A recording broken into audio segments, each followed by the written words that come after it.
y'all. I'm Donna. And I'm Kerri. And we are Paranormal Chicks. Episode 164.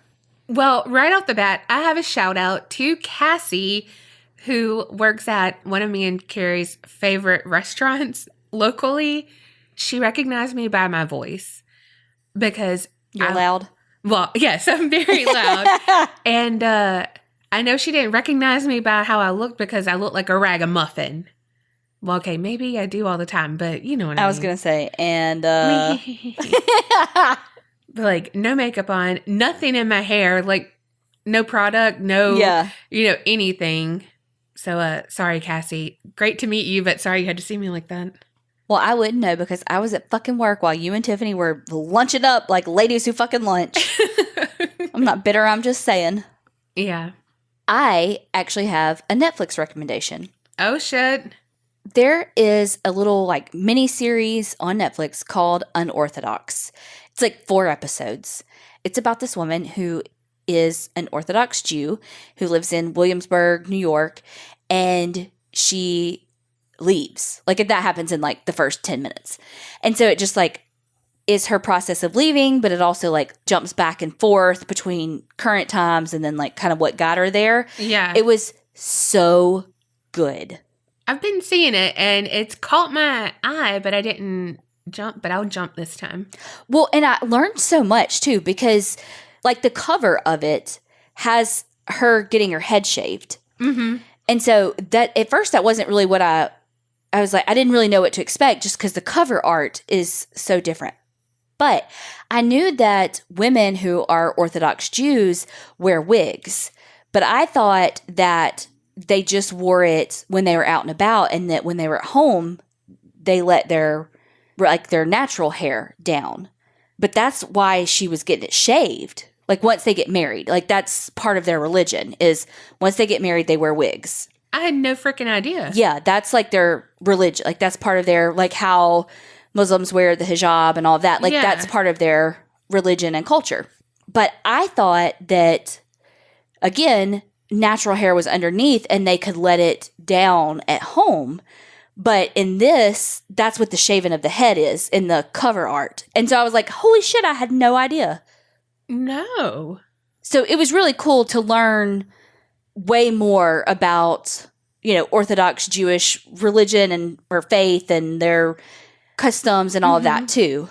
I'm going to check it out seriously because I had been looking at it, but I was like, I don't know. But no, that all sounds really interesting. And it was a super quick watch. I mean, if I watched it, it was a super quick watch. It was like 4 episodes. True. Well, Kerri told me a little bit about this show, and she said one guy has a big dick in it. And I was like... They do like a full frontal slash, like it's from the side though. I was like, cool, he a shower, not a grower. Well, that's not the only dick comment she's made today. Because she had an epiphany this morning. Not an epiphany per se, but just like one of those moments where you're like... A realization. But like, Do y'all know what she thought? There was a guy walking into work, and she said, he has a dick. And then she said she squeezed her legs and said, I have a vagina.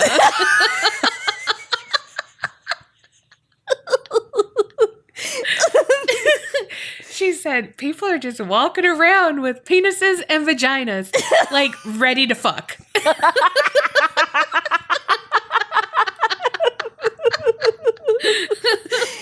I just get that realization every so often. I legitimately can remember being in 7th grade creative writing class, and dudes wear like basketball shorts, and we were all like sitting upright, and I was like, God, he got a dick. He's got a dick. They all got penises. It's just so crazy. They're all just flapping in the wind. I just love everybody's walking around ready to fuck.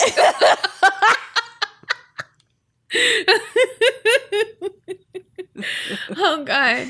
I'm telling you, you don't know what's going to come out of Kerri's mouth.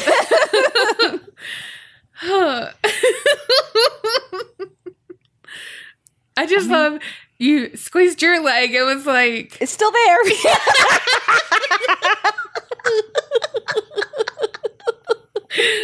Just checking. Oh, God.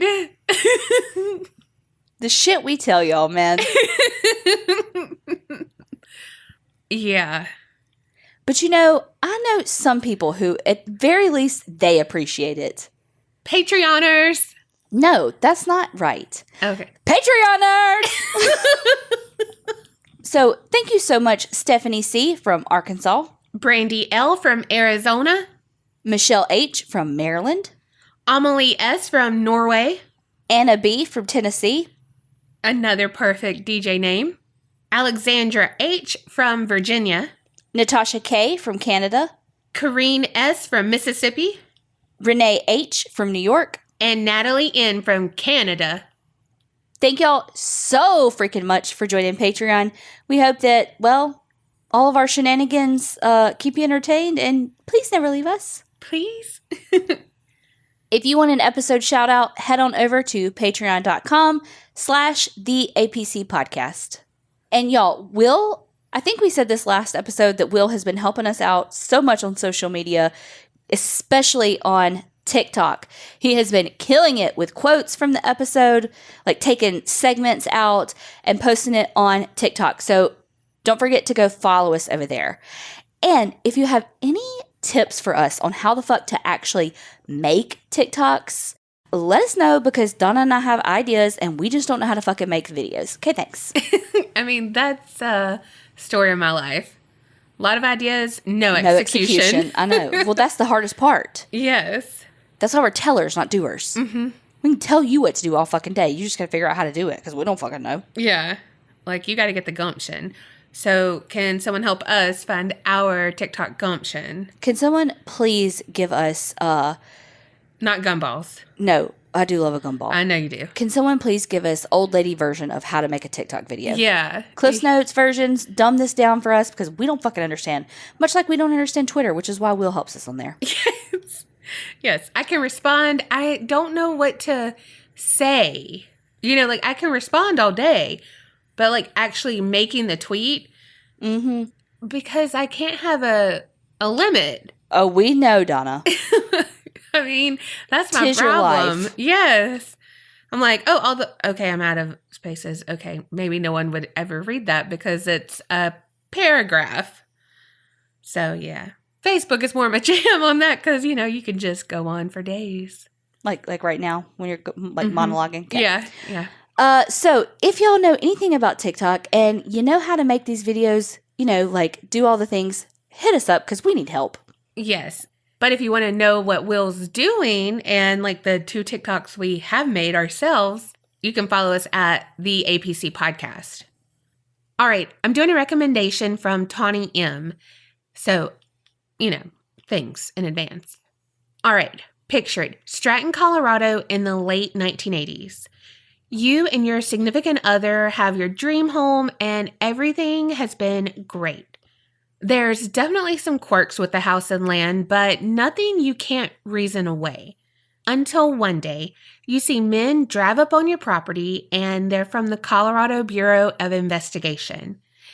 And there's also this man in an orange jumpsuit. They inform you that this man, who's obviously a prisoner, lived on this land prior to you purchasing it. Well, and what are they doing there today? Oh, he's going to point them to each location that a body was buried on the property. Oh my God. Well, that's exactly what happened to Chuck and Leslie Clipper. And that's the day that they found out that they own what used to be known as the McCormick Farm.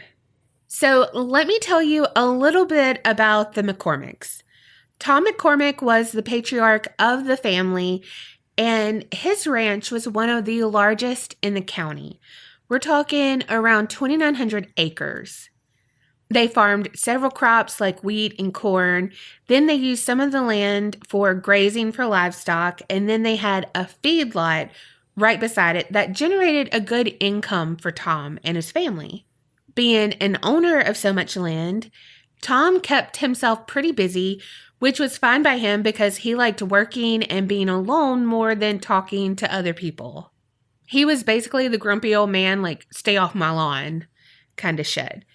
Well, in the early 1980s, the ranch just wasn't cutting it for the McCormicks anymore. So Tom had to sell off some parcels of his land just to keep his family fed. Well, since that took away some of his profit-making land, such as a feedlot, he turned to other not-so-legal ways of making a living, like running a chop shop on the farm.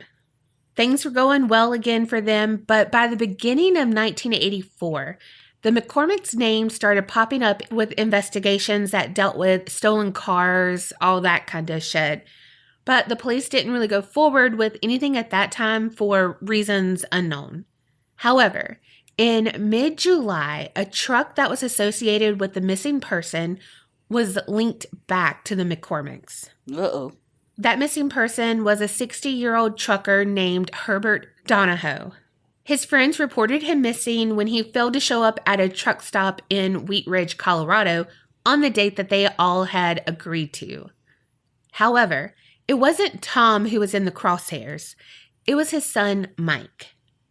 Well, fast forward to June of 1985, and Mike was indicted on several different felonies like theft, unlawful possession of auto parts, check fraud, and more. But he had no intention of serving any time. Mike went into hiding and was a fugitive for a couple of months, like 6, 7, but was eventually captured. However, Mike still really didn't want to serve any time. Duh. So he played the cards he was dealt. He would help them solve their case in return for leniency on his sentence. So for his part of the bargain, Mike had to show them where the body was buried, which he agreed to. But Mike had a bomb to drop on the police. He said that he wasn't the killer, his father, Tom, was. What? Yeah. Michael said that Tom ran the ranch like he was the mastermind of this huge criminal empire. No one was safe, not even family. He's quoted as saying, with Dad, you don't talk, you don't argue, you don't ask why. If you do, you end up buried.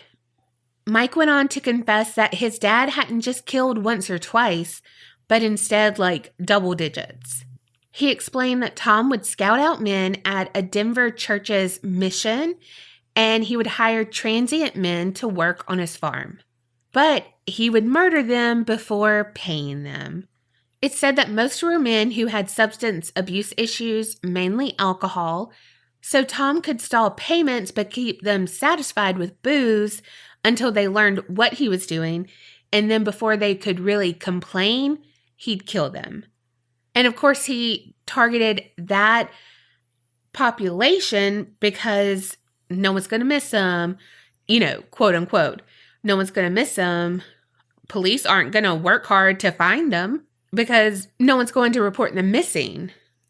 Unfortunately, this is such a common story. Yes. I feel like the police unknowingly gave serial killers, whoever, targets. Oh, absolutely. Gave them the perfect victim pool. Yeah. Yeah. By inaction, they put forth, trauma and all of this into action. Well, on January 30th, 1986, Mike kept his word and helped investigators locate the place where Herbert Donahoe was buried. He said that his father, Tom, attacked Donahoe with a sledgehammer, and then he forced Mike to help him put the body in a sleeping bag and bury it in a wheat field. And by that, guaranteeing his silence. Yeah. Yeah. And then he also placed a few more stakes around the ranch. There were, I think, 13. The police ended up recovering 3 more skeletal remains. And by that, guaranteeing his silence. Yeah. Yeah. The remains were of a man named James Irvine Plants, James Perry Sinclair, and Robert Lee Sowarsh. 2 of the bodies were found in the backyard of Mike McCormick's trailer at the ranch. and a third was found along the fence line south of Tom McCormick's home. The body showed that there might have been multiple weapons that killed each man, and police took that to mean there was a big possibility that there was more than one killer. For Robert Lee, his autopsy showed that he had been shot 5 times all over his body by a pistol, and then shot once in the head with a shotgun.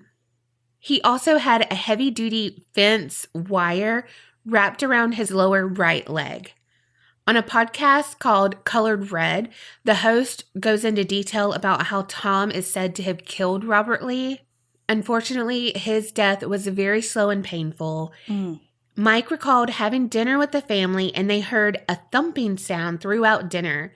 And then Tom yelled at his wife, Mike's mom, Sylvia, that it was her fault all of this happened, because Tom believed that her and Robert Lee were having an affair.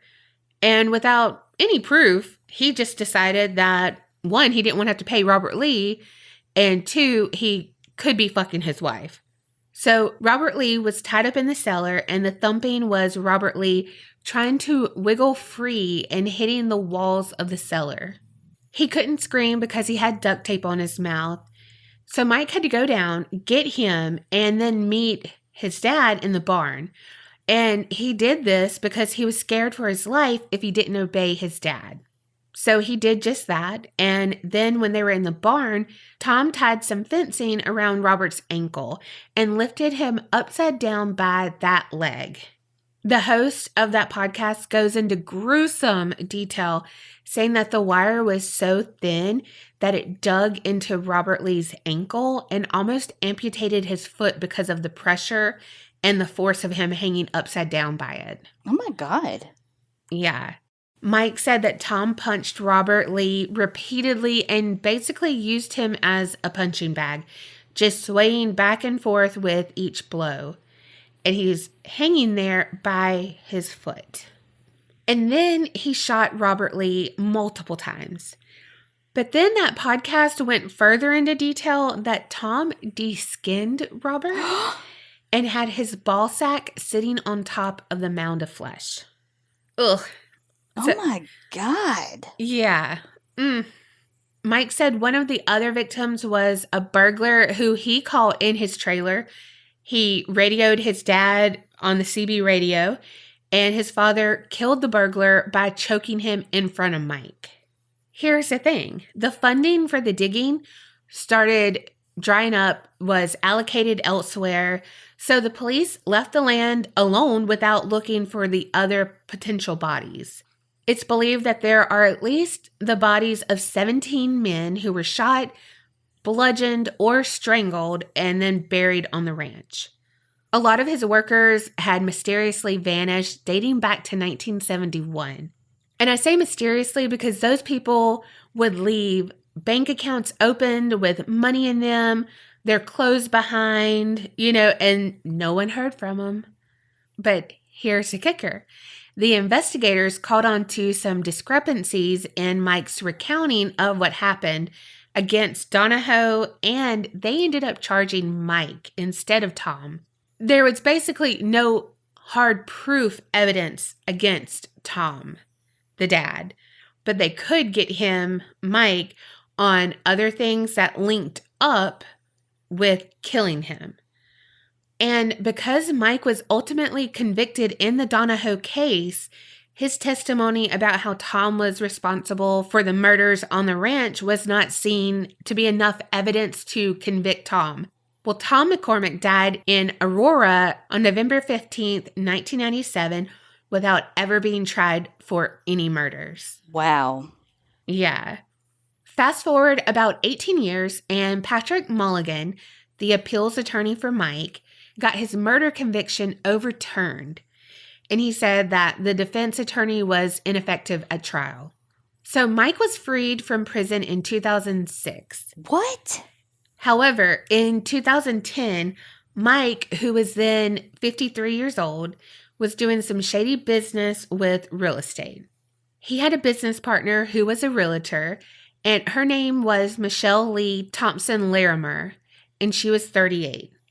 She was also a mother of a 4-year-old little boy. And the word on the street was that the two were romantically involved as well. But later it was brought to light that Mike was interested in more, but Michelle was not. So Mike ended up kidnapping Michelle, and then he shot her and then shot himself. So he died by suicide, and so did any hope of knowing what truly happened on the McCormick farm. Were they father-son serial killers? Who knows? But what we do know is there's some spooky stuff going on now, and I'm going to focus on that. Leslie and Chuck Clapper said that they really do believe there are more bodies buried on the farm because when Mike was there placing the stakes, he told Chuck that Chuck had changed so much of the farm that it was making him hard to remember exactly where the bodies were. And, Chuck went on to say, you never know because, okay, if they dug right where he said, but it could have been off by 6 inches and there was a body on the other side, So who knows? The police dug, didn't find anything, moving on. Because again, their funding drained. Well, Leslie told ABC News in an interview that every once in a while, the plow will dig up something like a shoe or a piece of clothing. Oh my God. I mean, what do you even do when that happens? Like, do you call police every single time that happens? I don't know. I mean, because it could be just some random thing. It could be a worker's. Right. But then again, it could be some piece of evidence on this unsolved murder. So it's like, do you call police out to your farm or to your land literally every single time you unearth something? Like, what do you even do? Right. When you live on that land? Yeah. I mean, like, if I just found, like, a hat on my land, I'd be like, oh, well, somebody threw it out of their car when they were riding by. Yeah. Or, oh, it flew off or whatever. But, like, on this land, it could be the key to a fucking homicide. Right. Oh, I don't know. Well, the Clappers did live in the same house that the McCormicks lived in. They lived there for 13 years, but it burned down due to a lightning strike. While they lived in that house, they did have some activity. But like I said, before they knew the history, they could reason that away. I mean, as you do. Right. Their dog would just sit and stare and bark at the basement stairs, but would never go down those stairs. Their daughter had an experience where she was in the kitchen, went to the bathroom, and came back, and all the kitchen cabinets were opened. I mean, was I in the kitchen? I'm notorious for leaving cabinets open. Yes, you are. More so drawers. Like, I just don't ever close a drawer all the way. All the way. Like, oh my gosh. When I build a house, it's going to have those drawers that just, like, close themselves. Yeah. So, like, literally never. I'll never have those drawers. I was going to say, I wanted those too, but then it was such an extra cost, and I was like, you know what? Never mind. I'll use that elsewhere. But then when I accidentally slam the cabinet too hard, I'm like, motherfucker, I should have got that. It scares me. At the new shop that was built by the Clappers, their sons have had experiences. The shop's where they work on their farming equipment and such, and it was built close to where the old house used to be. One of the sons, they were out there working, and he could hear and feel someone walking behind him. Every step he took, there was someone else walking behind him, taking the same steps, following him. Don't like that. Leslie said that the new shop gives her a lot of anxiety, and she feels like she can't take a deep breath when she's in there sometimes. The boys were both working one night, and they looked out the window of the new shop, and they saw an older man's face in the window peering in, and he wasn't, translucent or anything. They literally thought it was a person. And that happened again one more time. They said he looked super angry, which is definitely on par for Tom McCormick. In the old shop that was built in the late 60s by the McCormicks themselves, everyone seems to feel nauseous and unsettled. There's a hook hanging from the ceiling. It's allegedly the hook that they use to tie up their victims there. And you can see bullet holes in the roof. And this is the place that they used as the chop shop. So lots of trauma and crime have happened there, so no wonder for the uneasiness. Miguel, one of the Clappers' ranch hands, said that one time he was in the bunkhouse. He was waiting for Chuck to give him the orders for the day, and he felt something tap him on his right side. He looked, and nothing was there. But then Chuck walked in, and so Miguel was questioning him, like, have you been inside? Like, did you touch me? And Chuck replied no, because he had just came in the front door. So Miguel was like, okay, give me the list because I'm getting out of this creepy ass place.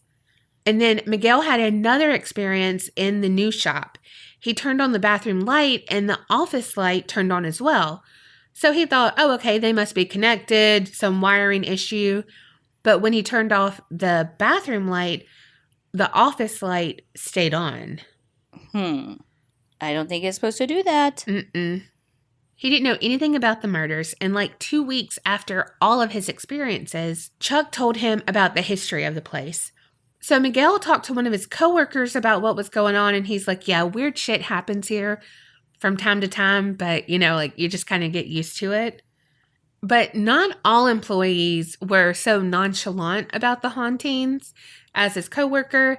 One worker quit after spending the night in the bunkhouse, and he woke up to see red eyes outside of the window. And there have been others who claim the same thing. Red eyes? Like pure darkness, but just could see the red eyes peering in. Leslie also had an experience right outside of the bunkhouse one night. She had turned to go back inside the bunkhouse, and when she did, she felt like something rushed up behind her. She said that she had never been that afraid in her whole life. And something to note, whatever it was, came rushing up behind her from the direction of where they found 2 of the bodies buried. There was a time that Leslie was making a video of the area right in front of the old shop, and she heard a whisper that sounded like a man that said, hey you, or hello. But the video was also really weird. She was standing still, but it was like if a helicopter was nearby with like a buzzing sound and making the frame shake, if that makes any sense. Another place that has activity is the old tire shed. And Leslie gets short of breath and her heart starts to race anytime she's near it. The farm was featured on an episode of Portals to Hell, and when Katrina went inside just to look around the tire shed during the initial walkthrough, she felt something touch her on her back, and she walked the same route, everything, and she could not debunk it. Also, during their initial walk around, Jack had some interesting responses on the mail meter where there was no electricity that would interfere with it, and it just kept going off. Jack Osborne, for those who don't watch the show. Yes. Which I have loved Jack Osborne since that episode of their show on MTV when he got so fucking excited because the McRib is back. Oh my gosh. Yes. Yes. Like literally every time it's back, I say that like him. Yes. Oh gosh. He has gotten so much better with age though, like looks wise. Like a fine fucking wine. Uh-huh. I'm like, oh, hey Jack. And to know that he loves ghosts and stuff, like, okay. But he's married, has like 2 kids, whatevs. Where are the single ghost hunters? That's what I need to know. Okay, back to the Portals of Hell. Katrina acted like she was a member of the staff at the ranch, just trying to trigger a response because a lot of the attacks, the workers were just doing their job or just simply there, not really like looking for anything. So she acted like she was Leslie and was at the bunkhouse writing checks, doing the paychecks. While she did this, she felt like there was someone constantly hovering behind her. And she also heard some movement that couldn't be explained in the bunkhouse. Jack was in the tech van just watching surveillance, and he noticed that one of the cameras had stopped working. So when he went to fix that, he noticed that the door to the new workshop was opened, and it hadn't been before. So he went inside to investigate, of course. He heard footsteps that seemed to be rushing towards him, And then also like shuffling in the back of the space. So like slower paced footsteps. The one in the back, me. The one that was rushing him, you. And the one that was rushing him seemed to be more aggressive. Also true. You're not wrong. They brought in a psychic named Sean Crusha. He did say that he picked up on some energy in the bunkhouse of two men who would argue and fight a lot. He said that there does seem to be a lineage link between those two men, but he didn't know the true roles. He also felt stomach pain when he was in the old shop, which a lot of them feel nauseous and things like that. And he also commented that he believes not all the remains have been found. And that's what I have for the McCormick farm, because there's not a lot to go on for the crimes, which it's like, were they a prolific serial killer duo or no? Who knows? And will we ever know? No. Mm-mm. Because it died with both of them. Yeah. And I mean, with 2,900 acres, it's so vast out there. Like, you're secluded. It's kind of like that one that you did where the guy would bring the women back and it was at his work. And so he knew no one could hear them scream. No one could do anything. So they were stuck there. And these people had no one looking for him. Because even if people knew that they weren't, okay, so they were at the mission. Even if people knew like, okay, well, they're not at the mission. Well, they know that they had gotten a job. So they wouldn't be looking for them. Right. Even if they didn't have a history of homelessness or substance abuse or any of those kind of confounding factors that is what made them the chosen victims. Mm-hmm. Yeah. Yeah. It's like, oh, they have a job. Cool. And everyone has so much other shit that's, there's new people coming in all the time. You can't think about, oh, Jim, I haven't heard from him in a little bit. But also they're like, okay, well, he's getting room and board at this new job, so must be working out. Yeah. They're not like, oh, I hadn't heard from him in a while. He must be dead. Right. That would be me. Yeah, that would be you. Yes. When Kerri almost died, like 2 years ago with the salmonella in her fucking joint, she had taken some medicine. And again, Kerri is very, Benadryl knocks her out. Okay. So this was heavier medicine because, she's in pain, all the things, and she wasn't answering her phone. Well, so her sister, Casey, had called too. And so she texted me and was like, hey, Kerri's not answering her calls. And I was like, she didn't for me either. I was like, okay, at lunch, I'm going down there. Well, a little backstory. My uncle died by suicide, and he died in a recliner. Like, that was his chair. Well, right when I go in, Kerri's in her recliner, and all I see is the back of her head. No TV was on. Usually a TV's on because she's got up, watched something, and fell asleep, Nothing was on. Everything was dark.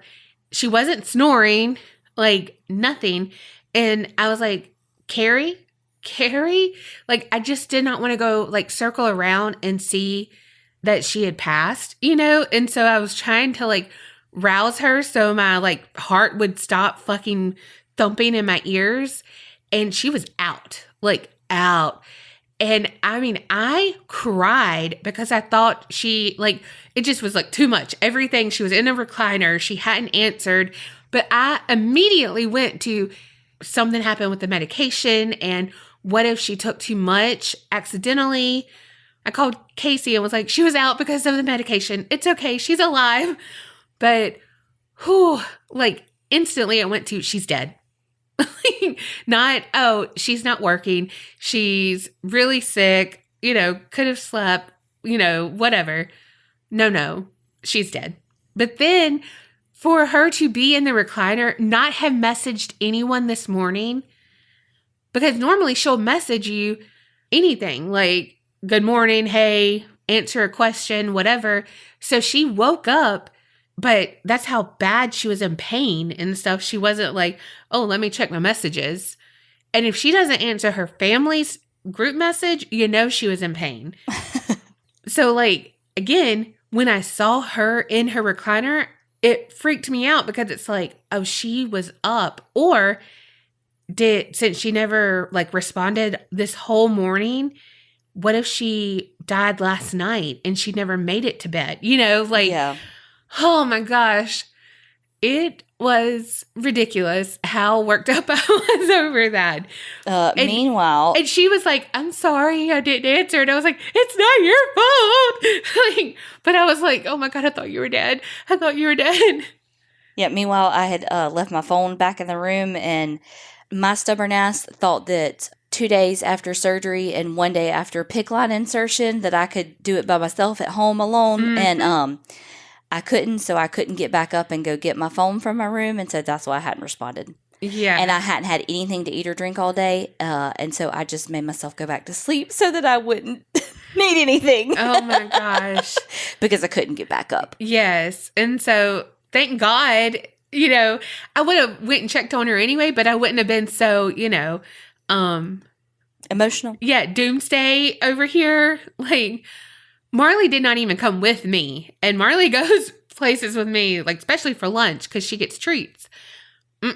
Not today, Marley. Like, we got to go check on our girl. Yes. So, yeah, I remember that. I did get some drink for you and, you know, stuff like that. Yeah, and then very swiftly, that night I went to my mama's. Yeah. And stayed with her for a week. Yeah. I don't remember how we got on that. I don't either. Well, there's a good story. I don't either. Oh, God. How did we get on that? Oh, because we said they wouldn't automatically assume that the person was dead. Yeah. And we were like, but that's me. And I was like, well, here's a story for it, because I have a story for fucking everything. I'm that person. I know. I hate myself for it, too. Well, you're Leo. You can't help it, kind of. Oh, well, hopefully your story isn't as sad as the ones you've been doing. I mean, it sucks. Well, it's crime, so it does suck. Yeah, it's not the saddest I've ever done, but it sucks pretty bad. Well, and hopefully yours has an ending. That's TBD. Oh, gosh.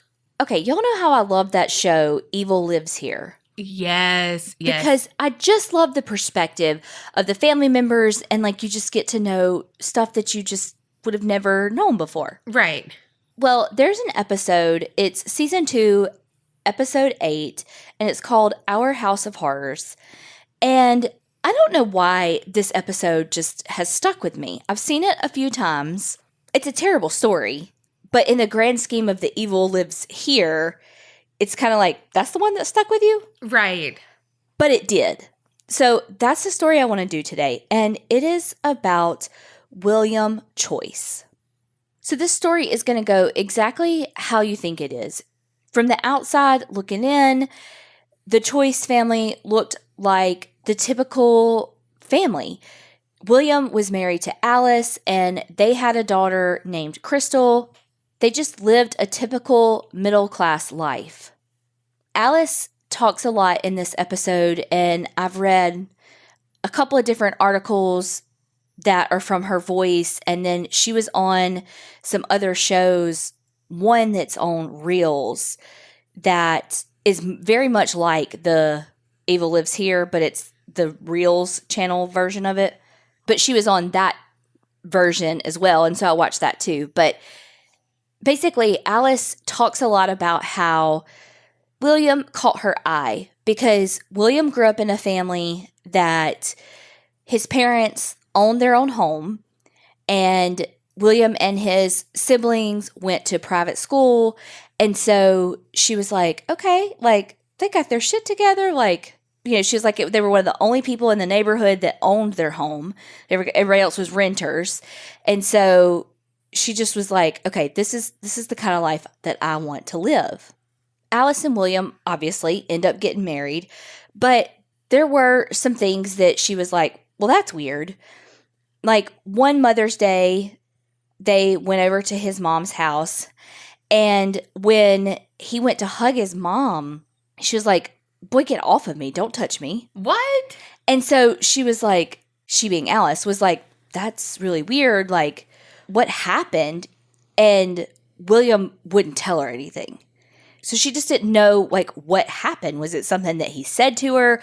Was there more history in their relationship? Like, that was just a really weird interaction. And then the other thing kind of bizarre about William was that he always wanted Alice to have her nails painted red and red lipstick on. Like, you get up, you get out of bed, like, before you even brush your hair, put your red lipstick on. No, that's a telltale sign right there. Yeah, that's weird. Yeah. Look, if you've ever been to one of our lives, you've heard me say, like, I use the Color Street nails because my sister sells them. So I'll hand Colby two and I'll say, hey, pick which one you like. So obviously I like them all because I've bought them all. So I'll say, here, pick which one you like best. Right. And that's the one I'll put on that go round. Mm-hmm. But he's not like, wear red nail polish all the time. Nothing else. Yeah. And the lipstick combo of that being red, I'm like, right there, red flag. Right. And then she even has to put it on before she's gotten dressed for the day. Yeah. So, like, put it on, go make your breakfast, do your thing, get dressed, and then put it back on again, you know? Yeah. No, that really is. And I'm not, like, victim blaming her or anything like that, but, like, oh, no. that is... Well, and she talked about, too, how, you know, yes, there are all these signs, but she's like, well... Not that she, I mean, I don't want to put words in her mouth, but I don't think she felt trapped, but she felt like, well, this is just what I have to marry him now. You know, like, it's just kind of the next step, the kind of, this is my life. What, did you say what year this was in? This was in, like, the early 80s. I was going to say, probably around that time, and that is it. Like, y'all been dating for a while. And they had Crystal before they got married. So I think they had Crystal 2 years before they got married. Yeah. So she was like, this is just what has to be done. Right. Because even if you're not in the South and like they're in California, that's still the norm, quote unquote. You know what I mean? I feel like that's the natural progression all the time. Like, you've dated a while. Get married. And so, like, it's not just the South, though. Yeah. It's like you feel like that's your expected next step. Yes. And it doesn't have to be. Or you're scared of, oh my God, I've been dating this guy for, and I don't know how long they were, but like 7 years. If I end it now, like, I have to start dating again at a completely different age. You know, like. It's interesting kind of that you say that too, though, because one, of course, a TikTok, it was talking about like psychology ideas and how the way that we reason things out is by the amount of time that we've dedicated to it. So let's say that you've been in a relationship for 7 years. You're like, well, I've already put 7 years in this relationship. I'm not going to end it now. Yeah. And it's like, that doesn't matter. Like, if it's bad, it doesn't matter how long you've put into it. It's okay to end it, whether it's been 1 month or 7 years. Right. Or let's say a job. Well, I've been in this job 5 years, so I don't want to leave. Well, if you aren't happy in your job and you're not fulfilled and you've reached a ceiling and you can't go any further and all these things and a better opportunity comes along, it's like you don't owe that job anything because you've put in 5 years. Right. And so we reason us staying in something because of the amount of time or effort that we put in to get there. Okay, that is so true. And that's so how my mind works. And you're going to laugh at me like, Donna, but at the casinos, if I'm playing a slot machine, I want to stay there. It's like, I've already put $60 in this machine. And if it hits a bonus, like, I want to reap the rewards. Right. You've warmed it up. Yeah, that's exactly what I say. It's like, I've warmed it up. Oh my gosh. Like, I primed it. Mm-hmm. And so it's going to hit. It doesn't hit. You know what I mean? It doesn't hit. Well, but just like the relationship, it doesn't work, or the job doesn't work, because it doesn't matter how much time and effort you put into it in the beginning. Yeah. If it's bad, it's bad. Mm-hmm. And again, just because you have longevity with something doesn't make it worth staying. That's not the Yeah. sole reason. I guess I should preface it with that. There's a time and a place for loyalty, but that can't be your sole reason. Yeah. I just remember, though, that red lipstick, that is one of the pieces that stuck with me so much in this story. Yes. You could have, like, left it out. Who is the evil? Been like, that guy right there. Yeah. Because, whoa. It's like something Norman Bates would make his significant other do. Right. So Alice is very modest, to say the least. And this is going to kind of come up later because sometimes in her interviews, some of the wording that she chose, I was like, kind of like turn my head like a puppy, like, huh?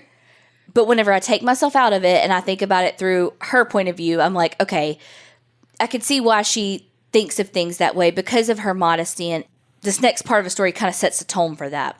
So another red flag for her was that one day she gets in the car and he's like, I got a surprise. And she's like thinking, okay, what are we about to do? You know, he's like, it's a big surprise. Like it's almost magical kind of thing. And she's like, okay, what do we do? You know, what are we doing? You know? And when they get there, he took her to a strip club.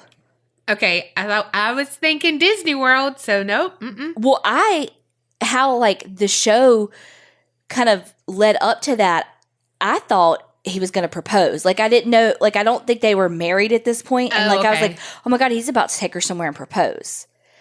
But no, it was a strip club. And she was so uncomfortable. And she was like, during the interview, she's like, the women were just like gyrating up there. Like she was so, like you could just tell, just talking about it, she was so uncomfortable. Yeah. And she's like, we got to go. And he's like, what are you talking about? We just got here. You know, like we're not, what? No, we're fine.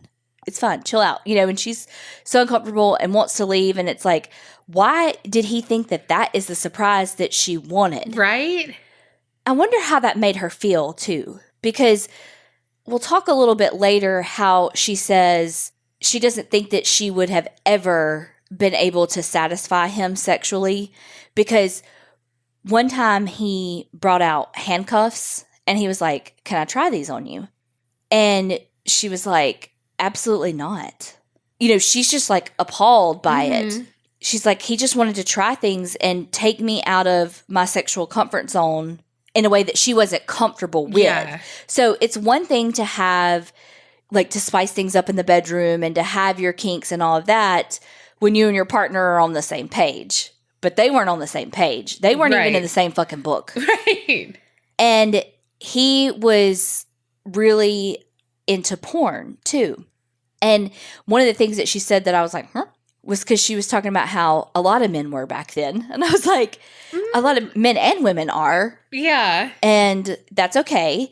But again, it's the time and just differences in the way people are raised and just all the things. So one time he had her come watch some porn with him. And she didn't really go into what it was on. But basically, she said that the woman was screaming. It sounded like, just from her description, like with the screaming, it may have been some sort of like rape role play. I'm not really sure, but she again was like appalled at, how can you watch this? Like, I want no part of this. Like, I'm out. Like, I don't even want to watch this. So I wonder, after, you know, all these different things kind of come together, how did that make her feel as a partner to say, okay, I'm literally never going to satisfy him? I don't know. That just broke my heart for her. Yeah. He would also give her clothes to wear. Like, he would gift her clothes. And sometimes he would gift her more risque clothing, like thigh-high boots. And she would be like, I'm not wearing that.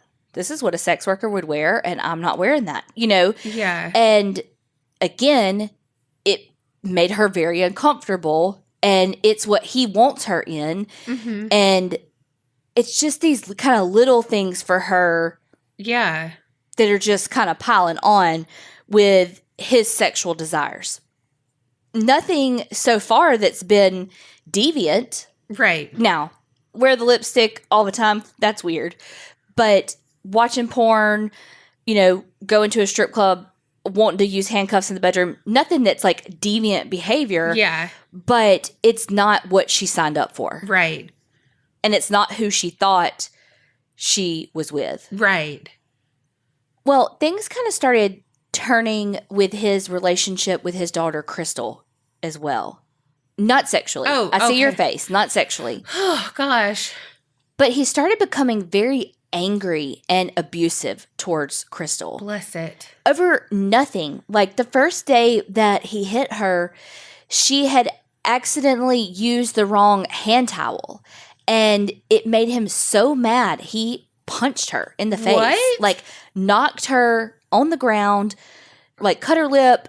I mean, beat her because she accidentally used the wrong hand towel. Holy shit. And berated her like, you're gross. Don't ever do that again. You're worthless. All the things. And over nothing. And it was like this switch kind of flipped. And it was like, wait, who is this? What? And then one day when Alice was at work, she called home, and the details on this was kind of fuzzy, but I don't know if maybe the phone got knocked off the receiver while it was ringing or what. But she heard something in the background, a woman's voice, and so she's like, what the fuck? So she went home. And when she gets home, she didn't see anybody around, and so she goes to the bedroom, and the master bedroom door was locked.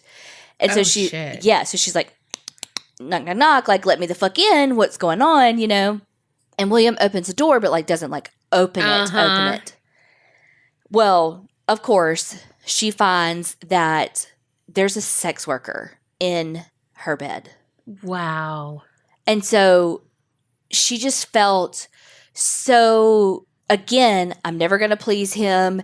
And it was kind of after that their sex life just kind of ended. Yeah. And, she was like, I think he was okay with it. I don't think he really wanted to have sex with me either. He wanted to find it elsewhere. And, she's like, I just did, in her words, kind of what a mother and a wife would do around the house, which I don't agree with. I think it should be shared responsibilities. But in her world, that's what the responsibilities are. So she kind of did her thing and took care of Crystal. That is one of my biggest fears, is that my husband, if I'm ever so lucky, if they are ever so lucky. I was going to say, actually it's them, but that they would cheat on me, but I wouldn't know it. Mm-hmm. And then I get some STD or something that you can't get rid of. And because they're my husband, why would I not trust them? Right. Which is probably why I will never get married, because I'm paranoid Patty over here. Yes, but paranoid Patty Jr. over here, and it really is different. I mean, yeah, there's shit you got to work through. Yeah. I mean, you don't just be like, oh, I love this person. I trust everything. It's not like that. Yeah. But if they've literally given you no reason to ever believe that they would have an affair, and they're open with their phone and they're, there's no indication that they're having an affair. Like, you have to trust them. I think I would still get an STD check. Well, that's okay. But, that's me not trusting them. Well, back to Crystal for a second. So, Crystal had this doll that Alice had gotten her. It was her favorite doll. It was like her comfort blanket, this doll. And one day while she was asleep, William hung it up in a noose and waited for Crystal to wake up so he could watch her find it. What in the world? Yeah, and then was like, her doll's name was Molly, and he was like, Molly's dead. Your doll's dead. Wow. It was just a way to torture her. He was so hard on Crystal.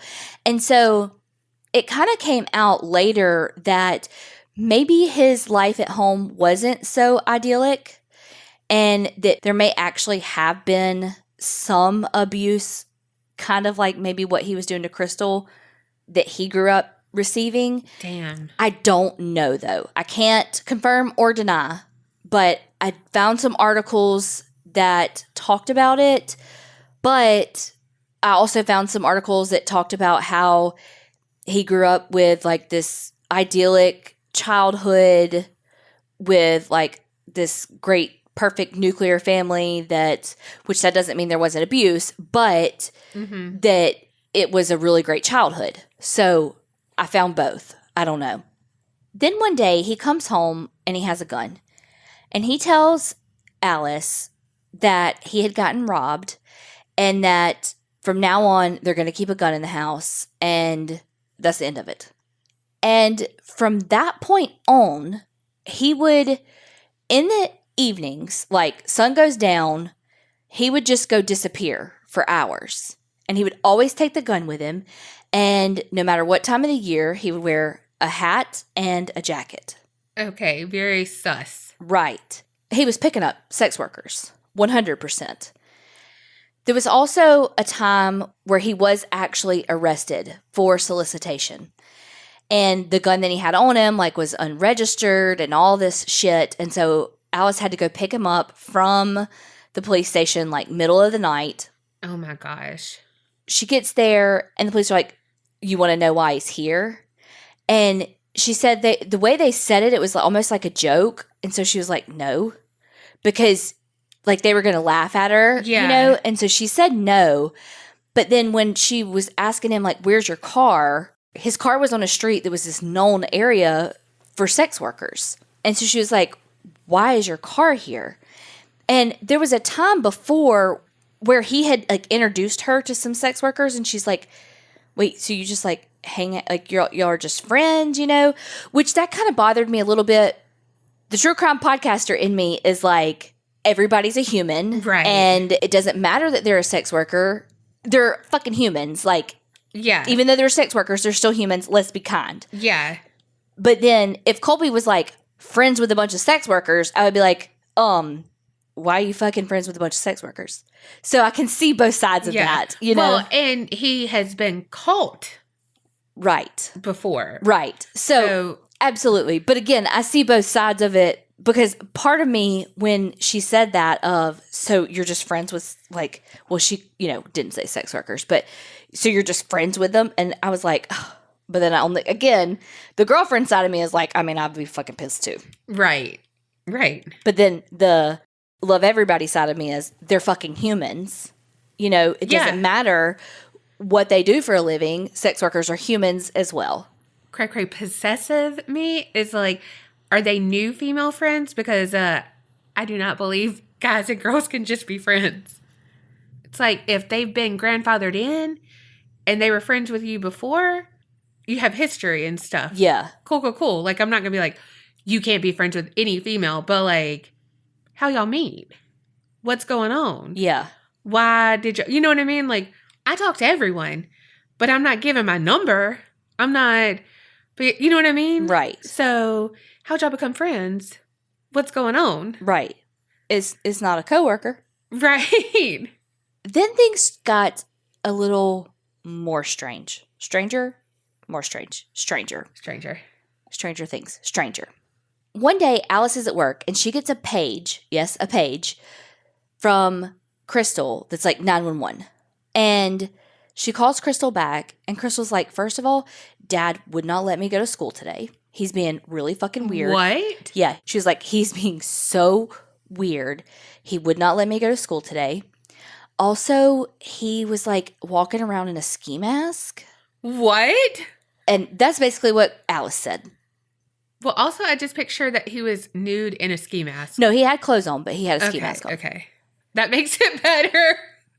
So Alice is like, okay, keep me posted kind of thing. What? No, I'd be like, skirt, hold on, gotta go. Well, but he had kind of turned on Alice too a little bit, like with the abuse and all. And so they're walking on pins and needles in this house. I mean, it's not just like, give your father the phone, I'm going to handle this. No, because he's beaten Alice at this point too for not having dinner ready, or, the abuse is there. And so I hate him. Yeah. So they're walking on pins and needles in this house. Well, then Alice gets another 911 page from Crystal. And Crystal says, Mom, there are cops everywhere.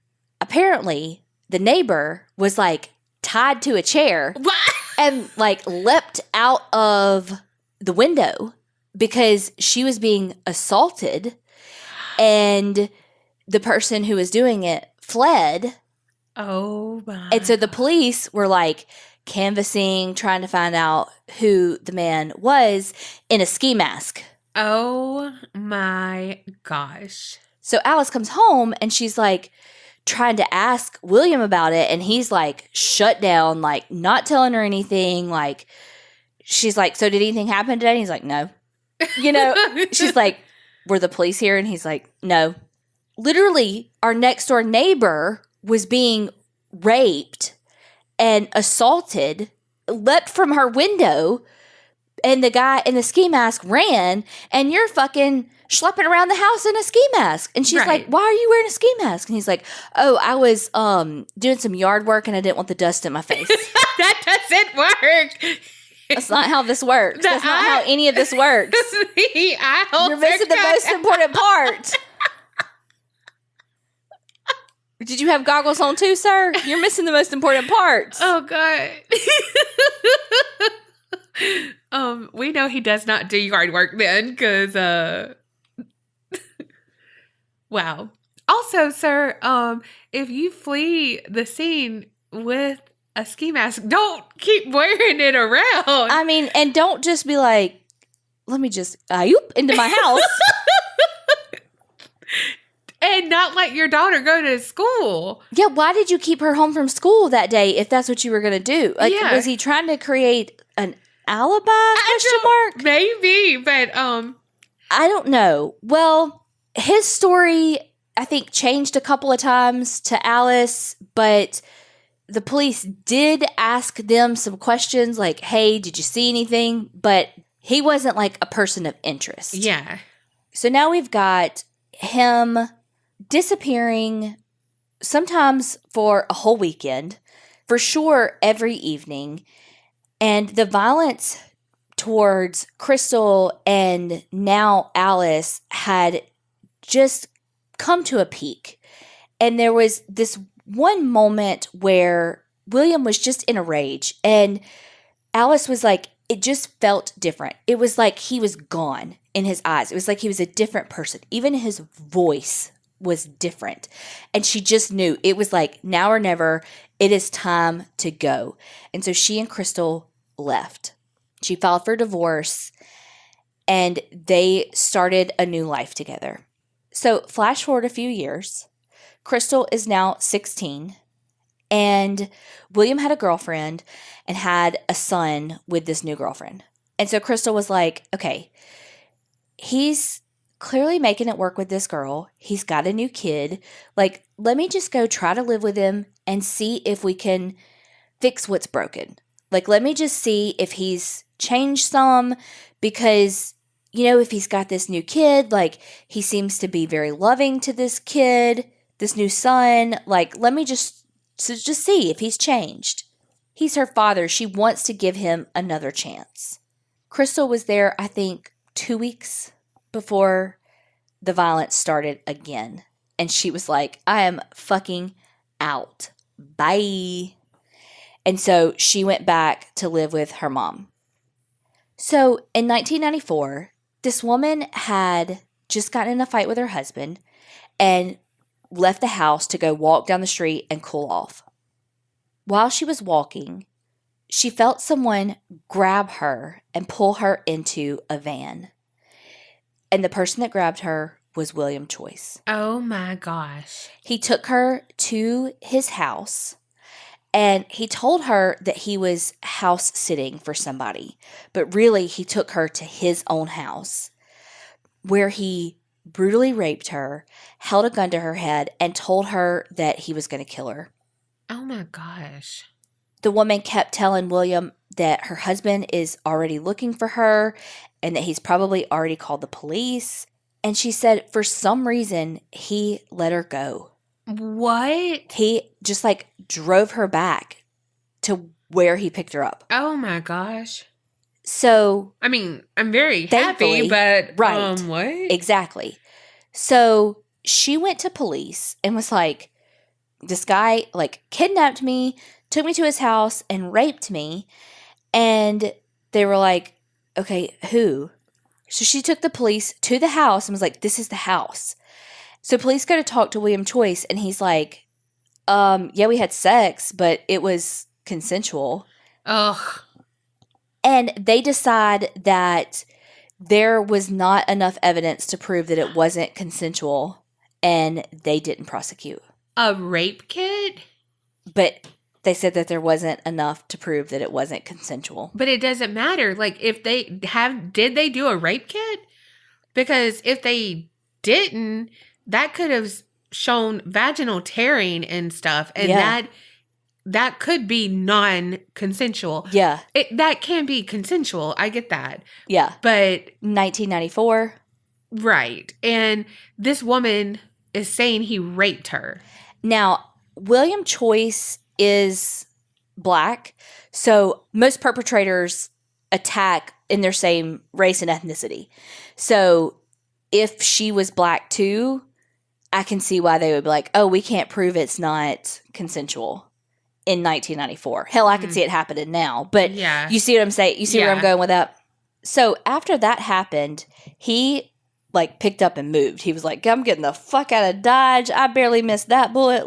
We moving. Right. I mean, he's already been caught in a ski mask, but nothing weird there. Gosh, I wish if, later, I know you couldn't do this because he was a very violent person, but, if he said, I'm going outside to work or whatever, just be like, oh, you forgot your ski mask. Right. In 2001, a woman comes forward to say that she was raped by William Choyce. And it's interesting because she was like, hey, cop, I was raped. And they're like, by who? And he walks by and she's like, him. And they're like, what? Oh, him? Okay. And arrest him. Oh my gosh. Well, then a second woman comes forward and she's like, hey, actually, he raped me as well. So from these two rapes, he gets put in jail for 11 years.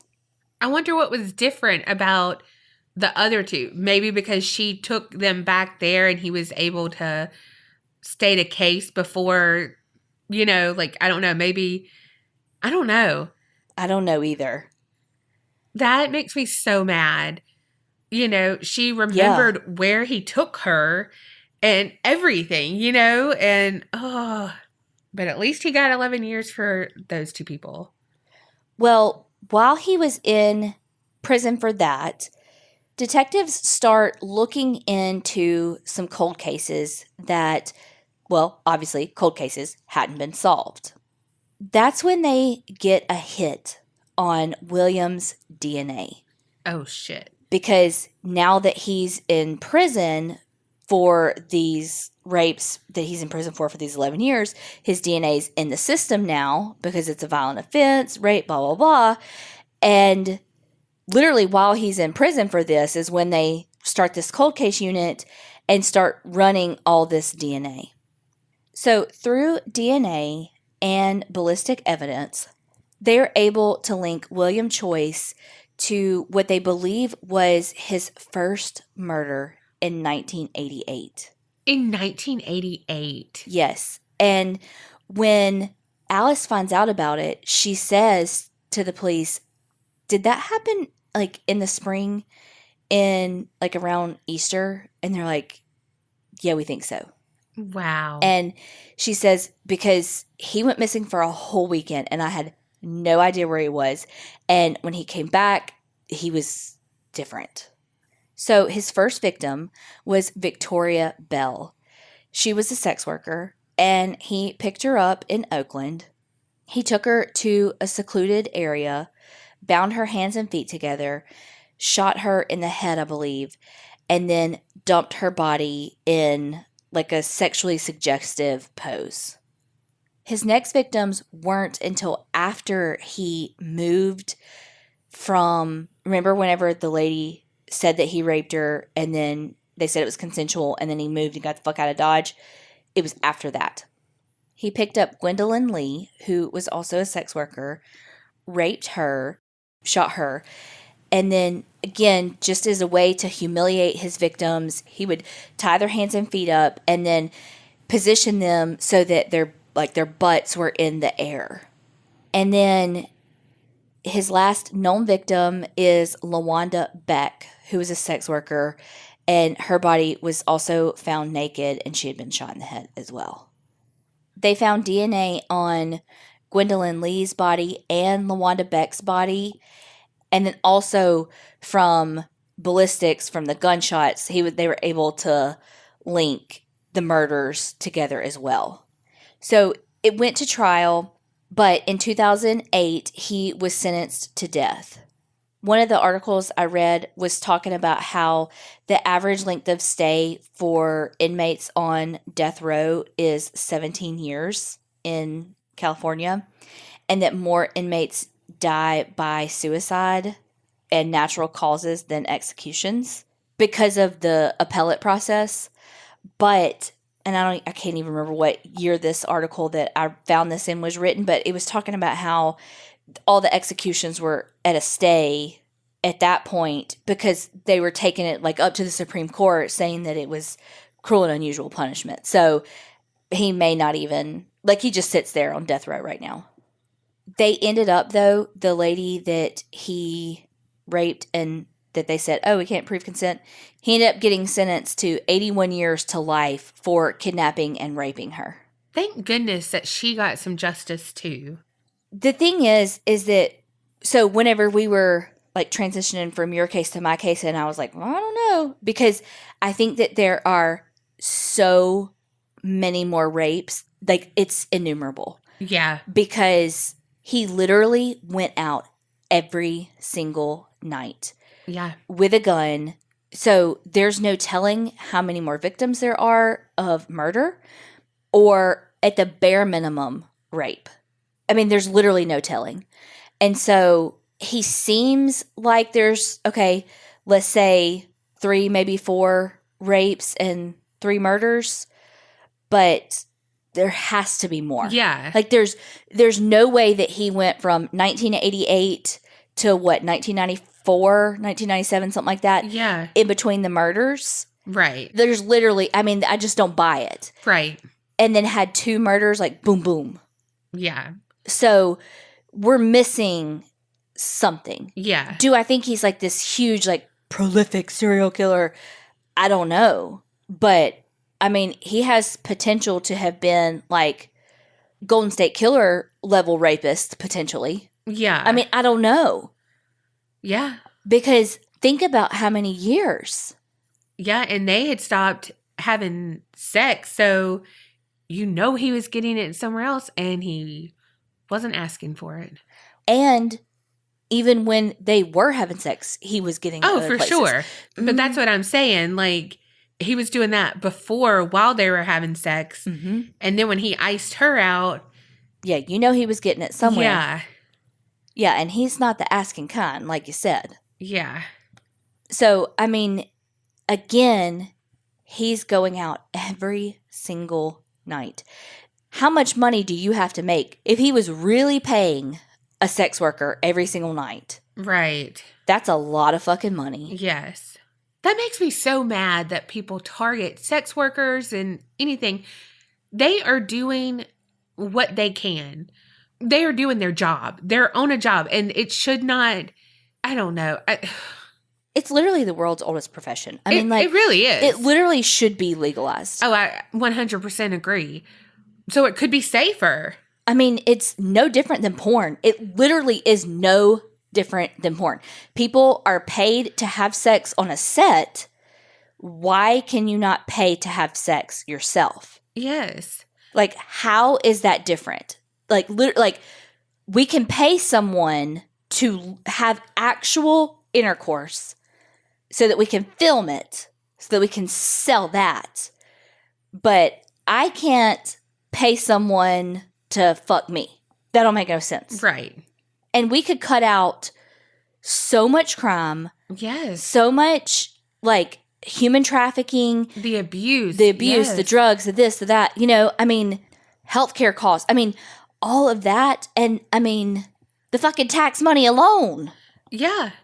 Well, I'm really glad that Alice and Crystal are alive. Oh, yeah. you said Allison interviews and stuff. So she's alive, but Crystal. And then when you said that she went back to live with him, I was like, this is where she dies. No, she's still alive, and she does do some of the interviews as well.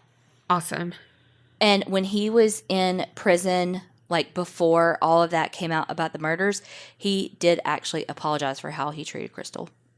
Well, y'all let us know what y'all think about the McCormick farm and that duo. Right? You know what? That's funny, though, that both of our stories, they could be... Prolific? Yeah, or... like, just really bad people. Yeah. Well, and I mean, again, we know for sure he killed 3 people. Right. And we know for sure he raped 4 people. Right. And yes, I am counting the ski mask story as a for sure. Yeah. Same with the McCormicks. There were 4 people dead we know of. Yeah. But he's saying, no, there was more. I just can't remember exactly where they were. I don't know. And I just feel like there has to be more with William Choyce. There has to be. And he ain't talking. Like, he got that convict code. He's not saying shit. Well, that's his choice, and he's sticking with it. Okay. We got to go, y'all. We got to hang up this phone call. Thank y'all so much for supporting us. Don't forget to subscribe and review and all the things. And remember, Creep it real and don't get scared.